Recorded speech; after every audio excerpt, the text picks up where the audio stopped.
So what I want you to know is that there are three things that will kill a relationship, for sure.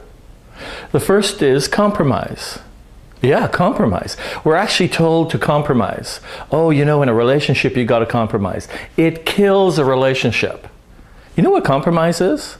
It's two people both settling for less than what's ideal.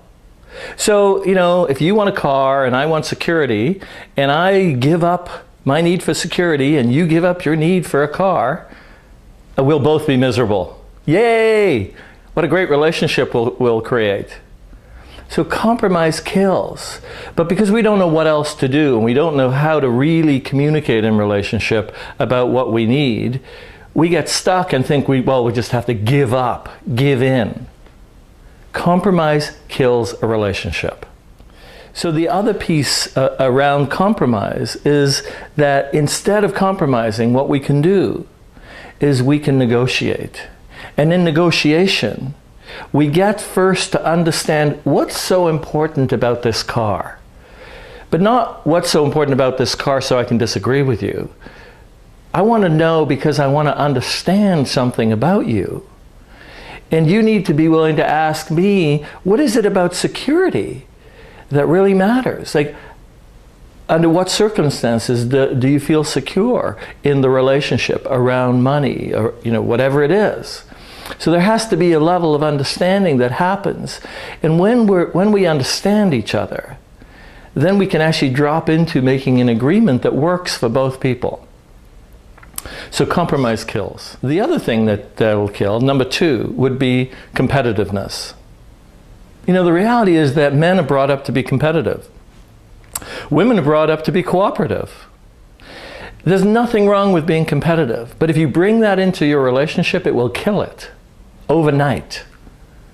You know, if we're in relationship to win over each other, it's not going to work. The reality is, like, do you want to be right or do you want to be happy? Those are the choices. Because if you're right, it means I'm wrong. I don't know anybody who enjoys being wrong. Do you? Bottom line is that if you're addicted to being right, if you're so committed to being right, you're destroying the relationship. And that's part of the competitiveness that goes on.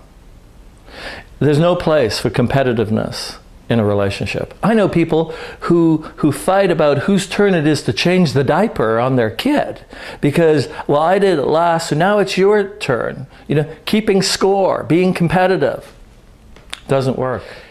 And number three, complaints. Yeah, complaints. Complaints will kill a relationship. You know, when a woman complains to a man, he just shuts down and withdraws. She knows this.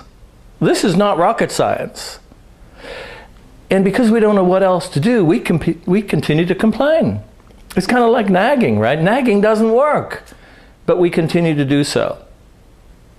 So instead of complaining, what we have to do is we actually have to talk about what works, as opposed to what doesn't work. Who cares what doesn't work? I care about what works. Let's do that. Let's offer in what works and build from there. So the three things that kill a relationship: compromise, competitiveness, and complaints. Give them up and create the relationship you really want.